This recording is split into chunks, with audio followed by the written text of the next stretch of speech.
Source pour l'ensemble de la section. Alain Cohen a 9 ans lorsqu'il tourne Le vieil homme et l'enfant, un film de Claude Berry dans lequel il partage l'affiche avec Michel Simon.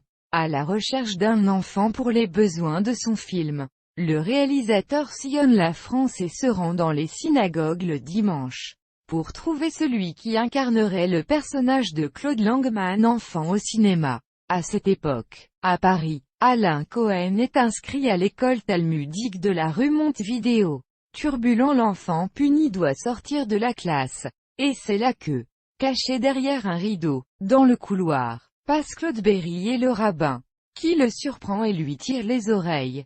C'est lui, déclare alors le réalisateur. Ses parents, contactés au téléphone par le rabbin, rencontrent Berry. Le vieil homme et l'enfant est l'histoire d'un enfant juif, sous l'occupation, que les parents, pour le protéger, envoient à la campagne. Durant la guerre, la mère d'Alain Cohen, enfant, a vécu une histoire similaire. Aussi, touchés par le sujet, les parents acceptent que leur fils tourne le film. L'acteur Michel Simon a un droit de regard sur le choix de son partenaire, et un bout d'essai est réalisé. L'affaire est conclue. Le tournage dure 3 mois, un laps de temps dont Cohen dira plus tard qu'ils sont définitivement gravés dans le marbre. Je me souviens de chaque minute, chaque seconde, de chaque mot. Je savais que je vivais quelque chose d'extraordinaire. Après ce tournage, l'enfant reçut plusieurs autres propositions de films, toutes refusées par ses parents,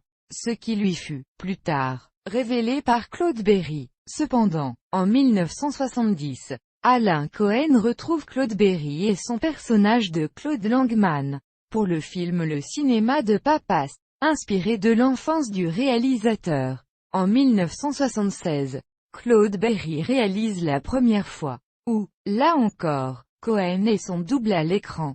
L'adolescent ne se plaît pas à l'écran et n'apprécie pas sa prestation. Ça me faisait CH. Le vieil homme m'avait tout donné.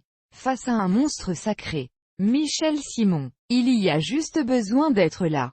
Claude Berry, dont il est resté proche, lui proposera encore plusieurs tournages, qu'Alain Cohen refusera. Je n'ai jamais voulu, déclare-t-il plus tard. Je savais que je n'étais pas bon. Alain Cohen devient architecte, métier qu'il exerça durant 15 ans, avant de se reconvertir marchand de fruits et légumes à Rungis. En 2004, il revient furtivement sur les écrans, dans un film produit par Claude Berry et réalisé par Yvan Attal. Ils se marièrent et eurent beaucoup d'enfants.